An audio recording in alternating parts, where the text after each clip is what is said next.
जाम हो चुके चक्के को सरकार ने घुमाने की कोशिश, रफ्तार देने की कोशिश की है। सख्त फैसलों के जरिए सरकार ने तय किया है कि 1 साल तक सूबे में नई योजनाएं लागू नहीं की जाएंगी। 1 साल तक कोई नया निर्णय नहीं लिया जाएगा, कोई फैसला, कोई निर्माण ऐसा नहीं होगा, उस पर फैसला नहीं लिया जाएगा।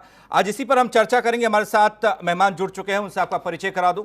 हरिकिशोर तिवारी जी, अध्यक्ष राज्य कर्मचारी संयुक्त परिषद हमारे साथ हैं। नवीन श्रीवास्तव जी, प्रवक्ता बीजेपी हमारे साथ हैं। अनीश अंसारी साहब, पूर्व आईएएस हमारे साथ हैं। अजय अरोड़ा जी, नेता कांग्रेस हमारे साथ हैं। राहुल लाल जी, राजनीतिक विश्लेषक हमारे साथ हैं। अमिताभ अग्निहोत्री जी इस चर्चा को आगे बढ़ाएंगे। फैसले जितने मजबूत होंगे अमिताभ जी, रिजल्ट की उम्मीद भी उतनी ही अच्छी की जा सकती है। सरकार ने कुछ महत्वपूर्ण फैसले लिए हैं इस लॉकडाउन में, कोरोना काल में। देखिए, मुझे लगता है 2 स्तर पर लड़ाई है और दोनों स्तरों पर लड़ाई एक साथ लड़ी जानी है। यह लड़ी जा रही है, लड़ी जाएगी भी। एक, इस तात्कालिक बीमारी से निपटना, इसको एक सीमित दायरे में रख पाने में सफलता पाना, और दूसरा, इसके चलते जो अर्थव्यवस्था को नुकसान हुआ है उसकी भरपाई भी करते जाना। और जी हमारे साथ हैं कर्मचारियों के संगठन के दिग्गज नेता हैं, उन्हीं से बात शुरू करते हैं। हरकिशोर जी, 2 फैसले सरकार के आपसे जुड़ते हैं, तीनों जुड़ते हैं। ट्रांसफर पॉलिसी, मतलब 0 ट्रांसफर ईयर कर दिया सरकार ने, नई भर्ती नहीं, और हड़ताल, धरना, प्रदर्शन, जिंदाबाद मुर्दाबाद नहीं, 6 महीने। आपको कोई आपत्ति थी? मैंने सुना। हाँ, बिल्कुल भर्ती नहीं की जानी चाहिए, काम चल जाएगा उसका। ट्रांसफर पोस्टिंग पे हम लोगों जी ने कहा था चीफ सेक्रेटरी कि जिसमें जो पति पत्नी के केसेस हैं, तमाम सारे जो पूरा फंसारे हैं, जो बरसों से पड़े हुए हैं, उनकी यदि भर्ती खुल जाए तो उसमें कोई बुराई नहीं होनी चाहिए। बस इतनी साथ है, उसमें और कोई दिक्कत नहीं है। ट्रांसफर पोस्टिंग नहीं होना चाहिए। उसमें 80 करोड़ रुपए का हमने निकाल कर दिया था सरकार को कि नुकसान होगा सरकार का, वो बचत हो जाएगी। दोनों बातें हमारी। तीसरी बात ये थी कि जो इन्होंने एस्मा अभी कर, सबसे महत्वपूर्ण बात उसकी है कि जब इन्होंने हमारे भत्ते समाप्त किए तो हम लोगों ने जो हल्ला गुल्ला किया, आप लोगों के माध्यम से भी बातचीत आई, तो आपने भी कहा कि इनसे वार्ता होनी चाहिए। और उसके बाद तत्काल मुख्य सचिव स्तर पर हमारी वार्ताएं भी हुई। वार्ता होने के बाद जो है कि भाई ठीक है, अच्छा आप शांत रहिए, आप लोग, अब कुछ नहीं होगा। और उसके 4 दिन बाद एक आदेश पहले हुआ था कि भाई 21 तक, जुलाई 21 तक हम इसको भत्ते आपको नहीं देंगे, स्थगित किए जाते हैं। बात देखिए, ये विडंबना देखिए सरकार की। काम चल गया तो सरकार का पैसा सरकार को मिलने लगा था, हमारी कटौती होने लगी थी। उसे हमारी वार्ता भी हो गई मुख्य सचिव साहब से। उसके 1 हफ्ते बाद एक आदेश जारी होता है प्रमुख सचिव वित्त के यहाँ से कि सारे भत्ते तत्कालिक प्रभाव से समाप्त कर दिए गए। मैं समझता हूं कि ये गलत आदेश।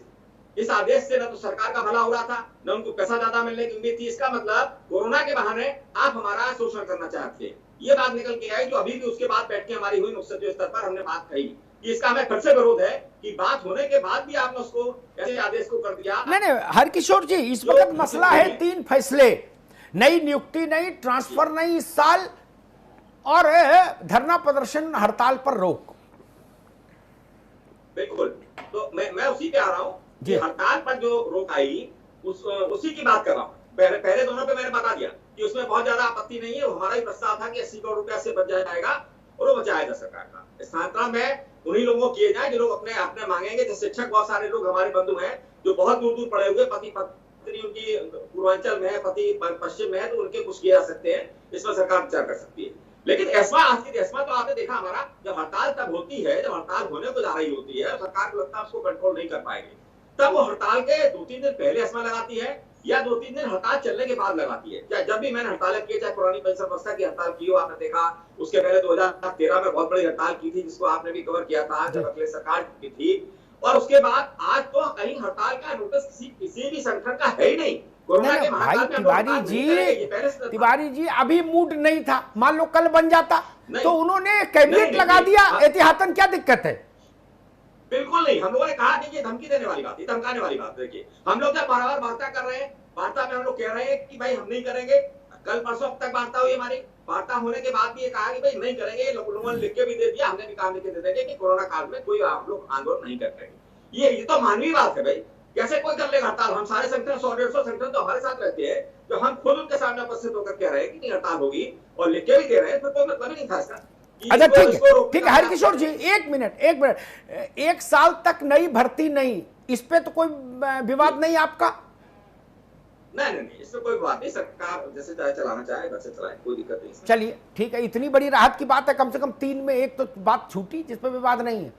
2 फिलॉसफी चल रही है बहस में, एक है कि भाई बाकी सब छोड़ो, 10,000 रुपया महीना हर आदमी को कह दो भाई तुम लो। दूसरी फिलॉसफी है कि मछली आप हमेशा नहीं खिला सकते, इसलिए मछली खिलाने का गिमिक बहुत ज्यादा देर तक नहीं होना चाहिए, मछली पकड़ने की कला सिखा दीजिए, लोग अपने आप मछली पकड़ लेंगे, भून लेंगे और खा लेंगे। 2 अवधारणाएं हैं जिनसे विश्व चलता है। बिल्कुल।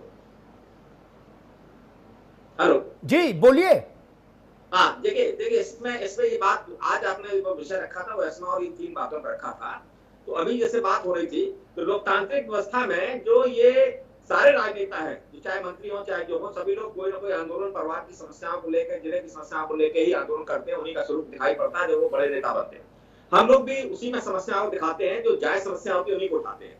अब आप ये बताइए कि 2 बार हमने आंदोलन किए, 2013 में एक बड़ा आंदोलन किया, अखिलेश सरकार थी उस टाइम पे, उसके बाद पुरानी पेंशन व्यवस्था में किया, बड़ा हलचल मची, माननीय उच्च न्यायालय ने भी हस्तक्षेप किया कि इनसे बात की जाए।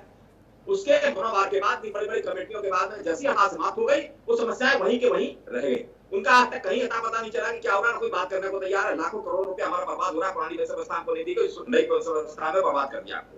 तो ये अभी जैसे आप बात कर रहे हैं कि क्या समस्या आ गई 2,500 करोड़ रुपए की, हमारा एक भत्ता होता है जिसमें कि 2 बच्चे के बाद में फैमिली प्लानिंग का भत्ता होता है, 2 बच्चे का पैदा करेगा कोई भी कर्मचारी तो उसको 500 रुपए मिलेगा। ये आज 30 साल पहले हमने भी अपना उसको अडॉप्ट किया, मान लीजिए, और हमने उसको कहा कि ठीक है हम 500 रुपए लेंगे और 2 बच्चे पैदा करेंगे, प्रोत्साहन मिला, हमने लिया। आज 15, 20 साल, 25 साल बाद हमसे कहा गया नहीं 2 बच्चे तो हो गए आपके, लेकिन अब 500 रुपए हमने आज काट दिया आपका उठा के।